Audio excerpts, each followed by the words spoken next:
Well, look, it's Matt Smith, star of House of the Dragon, noted erotic thriller enthusiast. What else should be on the resume? Good menu. Football fan. There we go. Do we mention erotic thrillers? Yeah. I mean,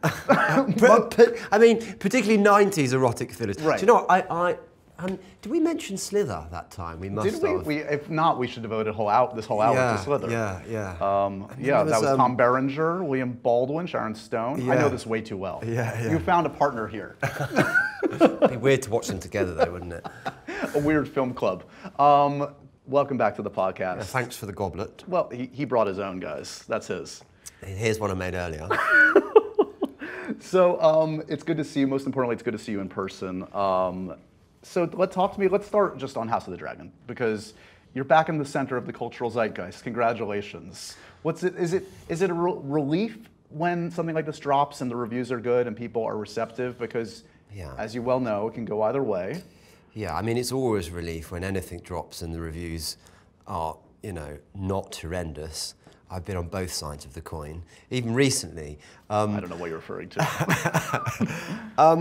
It is because you work, you put a lot of effort into it, don't you? But either way, it is what it is. Either people are going to go for it or they're not. And I think with a show like this particularly, what is challenging is that you're following in the footsteps of something gargantuan. Yeah. So what are you going to do? Like, it's never going to be as good. It's never going to create the same sort of cultural footprint that Game of Thrones did, because it can't.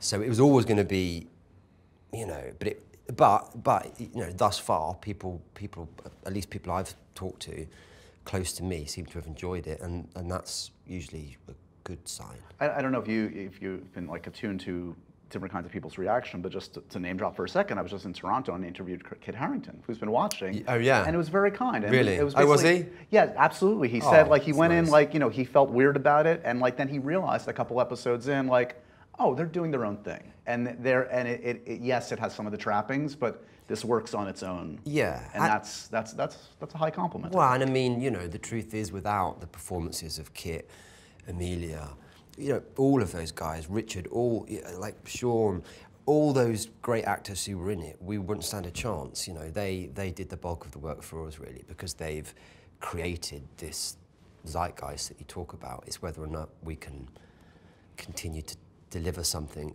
of high quality. But that, I'm pleased that he's enjoyed it, because it's always strange. I mean, I find that, when I watch kind of Doctor Who, it's always slightly odd at first. Is something like this an easy yes? Do you labor over decisions? You do? Yeah. I labor over what socks I'm going to wear in the morning. I mean, although, some I do and some I don't, but in terms of work, yeah. So how do you finally make the call? Do you have a little cadre of friends and family you call upon, or is it you looking in the mirror? What happens? They all hate me for it. It's a really painful process, and then it gets to the point where I've just got to decide, and it's literally like the 11th hour, quote, it's like, either you're going to do it or you're not. And I'm like, yeah, I'll do it. Fine. And then I panic about it for another month, and then I do it, and Then it all ends up relatively okay. Well, there's a really wonderful cast on this. Yeah. But I don't know if you've met anyone yet. I think I'm going to talk to Patty, who I've never chatted with before, but I'm a huge fan. Pretty soon for the podcast, I think. Yeah. Oh, can you ask him the film question? Whatever you want. Yeah, you know the film question that we did? No. What are we talking about? When you pick your favourite movie. Oh, yeah, the comfort movie. Yeah, of course I will. I hear he's a big Rocky movie fan. He loves Rocky. Also horror movies. He's a big horror enthusiast. Oh, so we're going to get along well. Yeah. He really loves those old, old kind of 70s horror stuff. He's brilliant. He's now a good, I can safely say Paddy Considine is my friend. Pretty good, a good perk. Yeah. I also know pretty well Graham McTavish. I talked to him recently. Absolute dude, one of the funniest men on the planet. He was saying to me that there was not a time when you would walk by with Dark Sister that he would not relish in saying, yeah, here comes Dark Sister. Yeah. He's a brilliantly humoured man. And he had a tough job at times, because he's in that armour all day. So did Fabio and Franco, and they're stood there, and the armour's no fun. How much of the job, in a way, and I'm being slightly facetious, but is a total pain in the arse. Well, not that. Well, we can get to that. Yeah. But suppressing the laughter of these kind of insane situations. You've got the accoutrements, you've got the CGI dragons, etc. And it's got to be absurd in its own way. It's like you're in Monty Python at times. Right. Are we doing drama? What are we Yeah, how dare you come here? I'm going to point my sword at you and be really cross. Yeah, there is a lot of laughing when that happens. What's a good day and a bad day on the set of House of the Dragon? Like, what's the scene you look forward to? What's the scene in the script where you're like, oh, God? I quite like the physical stuff because the days go quickly. The worst days are the days, and heaven, you know, I was very lucky in that I wasn't in a huge amount of them. The council scenes. Right. You're sat round, you've got to talk, they've got to move the camera. Let's turn it around again and move it there. Again. That's a pain in the arse. But I wasn't in loads of those. And I asked them not, you know, this year I was like, please don't put me on the small council. I don't know if I'm meant to be on the small council, but, you know. Can I just have more scenes of me talking to myself in a room? Yeah, pretty much. Talk about the physicality. Yeah. As we sit here, a couple weeks ago, episode 3 dropped. Yeah. And the end of episode 3 is pretty remarkable. It's a bit of physical acting. I think it's silent, like you don't say anything. Yeah, it's a silent movie. It's my best stuff when I don't talk. No, but it is a great piece of choreography, and all the accoutrements of great television or storytelling are there. Talk to me about what it was like to film that. Was that a gas, or was that exciting, or overwhelming, or what? Yeah, it was. I mean, you know, it was a long process. There was a lot of rehearsals involved with it, and it sort of, you know, it started out as a completely different scene. There was a whole, which I loved. I can't talk about it, but I really campaigned to keep it that way. And we ended up with this for a number of reasons, which I still think, you know, I was really pleased with, actually. But yeah, there's a lot of running on the sand and rolling and fighting, and I love all that because it makes the days go quickly, and it was a new, I'd never done that. I'd never done that sort of thing on Doctor Who, clearly not on The Crown. There's a bit of fighting in Morbius, but not quite, you know, with swords and all that. So I was always, that was part of it that I was looking forward to greatly. A little spoiler alert for the fans out there, which is that there are connections, obviously, between characters from Game of Thrones and this. And I think of that when I think of this sequence, because I think of Jon Snow and some of the iconic action. In Battle of the Bastards and all that. Yes, of course. Yeah. Is that on your mind? Because I think you're like the 7th grandfather, etc., of Jon Snow, technically speaking. Yeah, really? God, I didn't know that. Yeah, I mean, look, again, the legacy of the previous show is always, I suppose you're aware of it, but I was always keen that whilst we are making something that sits in the same world, it had to feel like it was, we're pushing something forward, and it's got to feel like its own original world. And, you know, I wanted Damon to feel like a, you know, I didn't want it to be a repeat of Jon Snow, you know. Much as I loved him as a character, and Kit did some brilliant work in it and stuff, I was quite keen. But there was a lot of, I just, you know, think of Jon Snow, and I was like, no. That's not the angle we're going. Okay. We're going somewhere else. Yeah. Yeah, 10 years from now in the next spin-off, don't think of Damon. Don't think of Damon. He's gone. He's a dead man. And then we don't know if he's a dead man, though. This is the thing with Damon. This is what, well, you were about to maybe spoil it all, I'm not sure. Yeah. Your relationship with your niece is a complicated one. Yeah. It's not without its edges. I mean, rule of thumb... Group therapy, probably. I was going to say, yeah, rule of thumb, uncles should never bring their nieces to a brothel, Definitely I feel like, not. right? Definitely not. I mean, there's a lot of stuff that uncles should not do, which Damon... You know, I often think a great episode of this, which I think we should just make as a standalone piece of naturalistic drama, should be the family in group therapy. Oh my God. It'd be a great play, wouldn't it? I mean, it would be a great sketch for my shenanigans at Comedy Central, so if we can make that happen. Oh, hey, man, I'm in. I'm up for it. Ask Paddy, he'd do it. Okay, fair enough. What are the oh shit moments to come in the season? Do you know what's coming? Are you like, should I brace myself for episode 8 when it all breaks apart? Look, you know, without giving too much away, I think, what are the oh shit moments? There's a couple coming up. There's one actually in 7, I think, episode 7. And also, what's really exciting is we've got Emma Darcy coming through, who's just absolutely and part of the time jump, right? Fabulous, and Liv, who plays Emily's character, who plays Alison, and they're, you know, because that's an odd thing for them. They're coming in now, and these characters have been established. But actually, I think all the fans of the show will be really pleased because they're just brilliant, and they really move the show forward in an exciting way. But I wouldn't want to ruin it for you. No, Tune in. Watch. Can you say if, like, do you go back and forth, or once we make the jump, are we all? I think once we make the jump, we're in. Got it. And I'm pretty sure that from then on, there's not any big, huge time jumps, particularly next season and the one after. Got it. And the one after and the one after. I don't know how many there are. How many are you signed on for? Don't know. Check the contract. Yeah. What's 8? What? Yeah, I have to do 4 more Morbius movies. What's going on, guys? I do have to do another Morbius movie. Bring it back, man. Come on. I mean, there's some love out there. Yeah. I will have you know. I love vampires, as you know. I think we talked about we did. vampires in our last, yeah. I'll have you know, I know it got some crap out there. It did get some crap. I was on a flight, and no less than Keanu Reeves was watching Morbius. Get out of my life.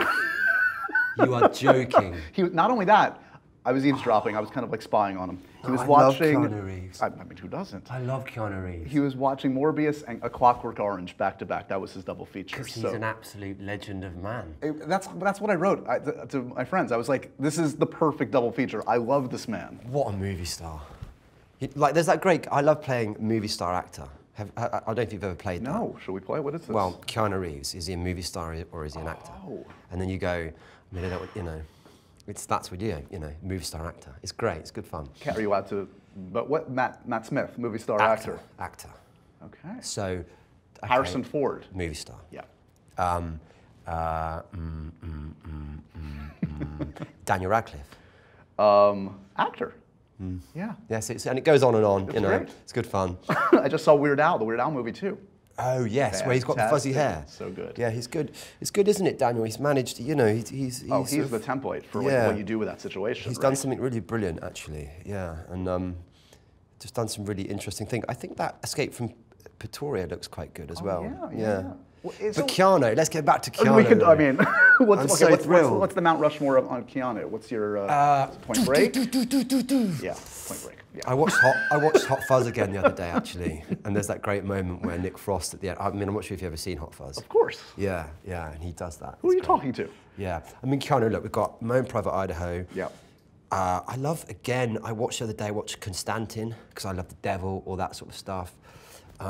What's the movie made with Al Pacino as well? Where Devil's Advocate. Devil's Advocate. Al, going for it. Movie star actor. Movie star. Oh, wow, really? Al's a movie star. Charlie Theron, movie star actor. Movie star. But then you see Monster. I mean, that's an actor. Yeah, I don't. But then you get confusing. Then there's there's the middle line. Yeah. There's a bit called so Daniel Day-Lewis. Actor. Yeah. Yeah. But is he both? Claire Foy. Actor.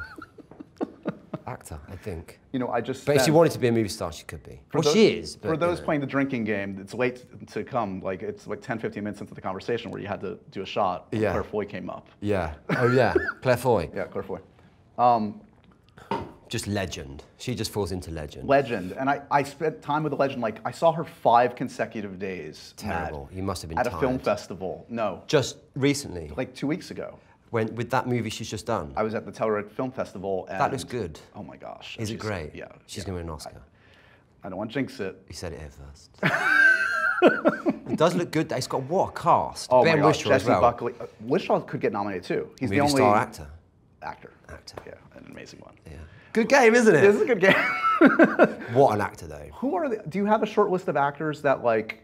I love. Well, not that you love. We know that. Yeah. But that like you've imagined yourself like sharing the screen with. That like, I need to will this into existence before all is said and done. We're like. What that I've anticipated in my sort of. Yeah, like I mean, is it Keanu like that you'd like to just share a scene with? Like, I mean, are there some that you just know you'd vibe with or hope you would vibe with? Yeah, God, so many. There's so many actors I just love to work with. I mean, I was watching the other day. I was just sat watching outtakes of Will Ferrell for like hours. I don't think I'd be able to get through a scene with him. Look, I'd love to work with Will Ferrell. I'd love to work with Joaquin Phoenix. I think he'd be amazing. There's so many. Do you know what's frustrating about this? I get home and then I go, damn, I've always got such a clear list of 10. It's like my favourite movie. Yeah, I might have to send them in to you. Please, please. Who else? Leo, I'd love to work with. Daniel Lewis, I'd love to work with. These are all men though, aren't they? That's okay. You're a misogynist. No, yeah, do you know what I mean? It's only Claire Foy and Karen Gillan. Those are the only 2. Karen Gillan I would love to work with again. Who's a better texter, Claire or Karen? Who's more prompt? Quite good. I'd say Claire. Really? Yeah, Karen, you know, sometimes it's... I'm terrible at texting. I'm the world's worst. Really? Yeah, I don't know why. Okay. I'm sure if we ever swap numbers, you'll go, oh yeah, what's a week later, you get a text back. Pet peeves on set. What gets you riled up? Noise is when if I'm on set and there's people like fidgeting and talking and all that, and I'm like, come on guys, let's keep this focused. Right, the peripheral vision, the kind Yeah, of like eye people line moving stuff. around. I'm bad with eye lines. I'm a real pedant. I seem like a real. It's one of the things I'm quite like. Oi, come on, let's Is that what it sounds like when you No, use it? Like, can you go a little more extreme? I'm polite. I'm like eye lines. No, I mean, I asked the first director. I'm like, can we make sure the eye lines are clear? I'm polite. Yeah, of course you are. Yeah. Do you ever get mistaken for another actor? Nick Nolte. No. Matthew Modine. No. Let me think. Who do Angela Lansbury. Yeah. Patrick Swayze. No one really. Although, who could I be? No, again, the singular visage of Matt Smith. It can't be replicated. Who among your I get mistaken contemporaries- for a boot. My friends think I look like that, basically. Among your contemporaries, who was the guy that was always beating you out for roles? Loads of them were. Andy Garfield was, Eddie Redmayne. I mean, you know, all of them. All of them. Do you remember, there was a period of time where, like, before Doctor Who, where you felt like, when's my turn coming? I think, yeah, definitely. I think you always get that. I think you still feel it now. I mean, surely even like, not Brad Pitt, but someone loses out to Brad Pitt. Yeah. Who's a top, amazing, you know. Movie star actor. Yeah, movie star. Come on. I'm obsessed with your game, sorry. I know, right? It keeps going, and that's the thing, and people keep playing it. Anyway, yeah, of course there are, but I think, you know, and often like lots of younger actors, I can say that now because I'm 40 in 2 weeks. Not yet, yeah. 2 weeks, are like, and I say that to them, you just got to keep plugging away, man, keep going. They're like, you know, and I said to my dad once, actually, I was auditioning at the National Theatre, and I said, I'm just fed up of being like second all the time. He was like, come on. Are you a good auditioner? Is that something that is in your skill set that you dread, that you now come to appreciate, or what? It's luck of the day. Yeah. Depends how you wake up and what side of bed you get out on. It's like doing a play. Sometimes you're electric and sometimes you're slightly off the beat, and I've had really great ones. What are the big I had a great one in New York with Ryan Gosling, actually. He was for the one he directed? For Lost River. Yeah. And I got this phone call like, do you want to fly to New York? Yeah. I was doing Doctor Who to meet Ryan Gosling. Yeah. He's one, I love him. Yeah, I'd love to work with him on screen. Movie star. Yeah. And then he was like, yeah. And I sort of couldn't get my head around the fact that he walked in the room, and then it was just a really brilliant process with him. Is there one that haunts you where you took a big swing and as you're leaving the room, you're just like, I'm going to try and flush this out of my brain forever? And many. And then you phone your agent up and it's like they've got to kind of therapize you out of it. Actors, who would deal with, what a mad job that is, being an agent. 30 actors, like 30 kids. Right, it's like being a therapist. Yeah. Plus. But less fun. Did our last chat help or hurt your future chances in the Star Wars universe? Don't know. No one's called about it. No one called. Kathleen Kennedy didn't say, shut the fuck up, Matt? No, I've not heard from JJ, so good. No. Well, that's probably good. That show that I may or may not have ever been about to be in. Did you, I didn't ask you this, did you ever see Rise of Skywalker? Yeah, that's the one where they have the big fight at the end, isn't it? I think that could be all of them. It's like Hamlet. Yeah. No, but yeah, the one you were supposed to be in. Yeah, I did. That's the one where he's walking through the forest, Adam Driver. No, that's the first one. That's Force, well, I think there might be Force in a couple, but I think of the Force as Force Awakens. Really? The snowy forest? Yeah, right? I'm right, guys, right? Yeah, Force Awakens. Yeah. I don't know if I've going up on your Star Wars now. Yeah, I mean, I'm really bad on Star Wars. That's surprising to me. I'd never seen Doctor Who before I was in it. I've never, yeah, I don't think I've sat through a whole Star Wars ever. Are you kidding me? Apart from a couple of the modern ones, yeah. It's terrible, okay, isn't it? Strike the idea. I'm getting booed. No. Strike the idea of you and I watching erotic thrillers together. We're watching Star Wars together. Yeah, and then we can watch Indecent Proposal, Slither, and what's another one? There's another great Demi Moore one. Disclosure. Disclosure's good. Classic. Might be a little dated, but I remember enjoying it. Yeah. Yeah, Yeah. yeah. Let's do some rumor control. Come on. Over the years, you've been rumored for a few roles, been up for some. Yeah. I think this is true. You were up for Watson in opposite Cumberbatch's Sherlock, correct? Yeah, that's how I got the audition for Doctor Who. Oh, okay. So I go in to, audition for Watson. I did a brilliant job, if I say so myself. And I remember in the day, they were like, you're better for Sherlock Holmes. And I was like, yeah, but Benedict's playing Sherlock Holmes. And then a couple of weeks later, I got an audition for Doctor Who. Got it. So you never screen tested opposite Benedict? No. It was, I mean, can you imagine? Well, it feels like you Watson and, I mean, it'd be, you're cut from the same cloth. It's a little bit, right? Yeah, I mean, Benedict's a brilliant actor. But it wouldn't have, and Martin's so perfect. Right. Were you up for Newt Scamander in Fantastic Beasts, or was that something you just wanted? No, I'd never heard that. No, that was never came, Okay. That was nowhere near me. Is it true you were up for Joker at some point? No, I wish. You've heard that, though, that you were on a list for Suicide Squad or something? No, I've never, that's never come my way. I'd love to, I wish, that's a great part.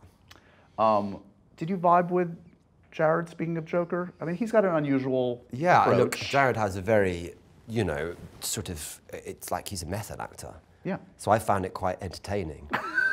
I did. I found it genuine because I think. Oh, look at him over there, still on the crutches. That's crazy. Yeah, and I was just like, this is amazing. That takes balls, man. And I love, anyone that commits to that process or the process of acting that much. I'm quite interested in process, basically, and as an actor, more so than I am. And each job as an actor, it sort of offers you a different way to behave. No one's and saying you have to do it the to same way every exactly, time, right? Yeah. So are you playing around with it? Like, what's new in your bag of tricks? Like, what have you done recently or toying with doing differently for a role? Well, I just did a film with MORBIUS, pronounced correctly, Clark, who's Galadriel. Gladriel. Yes. Well done. Have you ever watched Lord of the Rings? Yeah, well, not yet. I'm going to wait till I've got a few in front of me, so I can, because I like to have back-to-back. No, that's fair. And I did a film with her, and, things like that, I just, I stayed in the accent for like 7-8 weeks, and it was pretty proper northern like that. You all right? And all my mates going, why are you fucking talking like that? Actors. Yeah, actors. I know, actors. You guys. Are most of your mates actors? No, none of them. Really? Actors are really, really desperately boring people. And no, it's not true. No, yes, some are. I'm seeing Karen tomorrow. I've got lots of actor friends, but my core group of friends couldn't give a monkey's. Speaking of accents, I feel like I haven't seen you do American that much. I've done it a couple of times. On stage more, yeah. Okay, I've done a couple of films. Yeah, I did a film here. And you enjoy the it? accent. You enjoy Again, our flat, accent. sad accent, our boring... I love it. I love your accent. I love this city. It's brilliant. Where are you from? Here in the city. New York? Yeah. Really? Can't you tell the toughness, the hard edges? Like that. Oh, yeah, all right. Like a dock worker from on the waterfront. Yeah. No, yeah, I think this is just what a fabulous city. I think like that Baz Luhrmann song, Wear Sunscreen. Have you heard that? Yes. Everyone should live in New York City once, but leave before it makes you hard. Everyone should live in LA once, but leave before it makes you soft. There you go. Yeah. There you go. Any New York plans in the near long-term future? Not really. Well, maybe. Although I've got a dog, and I keep looking at. We didn't catch up on the dog. How's Bobby. your dog, Bobby? Well done, you remember. Yes, Josh. How's your dog? My dog Lucy is lovely, and Claire, let's bring it back to. Got a dog. So here's the weird part. And they go on walks together. They have the same dog walker. Okay, I caught up with her as I told you recently. Yeah. Okay, she would not tell me the name of the dog. Erase that. Blank it out. I'm gonna blank it out. Blank it out. Beep. You will blank that out, won't you? I will. I promise I will. Yeah. But of all things to be secretive about, the name of a dog? Yeah. Well, I thought we were closer than that. Yeah, I know. It's heartbreaking, isn't it? It is heartbreaking. I now know my limits with Claire. It's good. At least that's what you want from a good friendship. Clear boundaries. Boundaries. What are ours? Boundaryless. This is None. the problem. Who knows? So Bobby's good, and Bobby has brought you joy and happiness. A hero, yeah. And I'd be lost without him, frankly. I love him. But my question is this. Yes, go ahead. Like living in New York, how do you run the dog? Like my dog runs around a lot, and we go on long walks over the heath and stuff like that. We give Lucy long walks. We live close to Central Park, so we're able to do that. We don't take Lucy off leash. Lucy was a rescue. It'd be very difficult in New York City. Yeah, we would never see her again. Yeah. She'd be like, bye, Josh, see ya forever. It's a bit like Bob's. Yeah. But thankfully, we have some greenery around us. Good. It works out. Bravo. You mentioned the big birthday. It's coming up pretty soon. 40. I know, man. How old are you? 46. Damn, you're looking good. That's the first time anyone has said that to me. What are you eating? You've got a good skincare regime, haven't you? Oil of Olay, a bath of it every day. Soak. Cleanse, tone, moisturize. Yeah, they say it's time for you to talk to Matt Smith, and I rise. Vampires, back to the, yeah. Big plans? Is this going to be like a lot of the mates, or is it going to be you alone in an apartment crying? No, I mean, not the latter. My friends are sort of threatening to, they want me to celebrate it somehow. But I had a huge 30th and vowed never to throw another party again. What happened? That sounds like a good party. Well, it was a good party. Yeah, it was. It was a big party, but it was, it was frankly too stressful. So I thought, no, fuck this. I'm not doing that again. And so I don't know. I'll probably do something relatively low key, a dinner or something like that. Okay. Nothing major. Maybe go somewhere hot. Put Bobby in a hat. I don't know. Bobby's like, what's happening? It's my birthday. It's my birthday. Enjoy me. I enjoy our random conversations, my friend. Congratulations on the show. Congratulations on introducing me to the movie Actor Game, which I'm now obsessed with. Yeah, it's good, that one. It's going to be good. We're going to play that in the future. Yeah, 100%. And it's good if you can find the sweet spot where people go, ooh, I don't know. Yeah, who's in the middle? Oh, you've got a lot of them. Yeah. William Dafoe. Actor. Yeah. Yeah. To be continued. We can do this all day. TBD. Thanks, Matt. Thanks, man.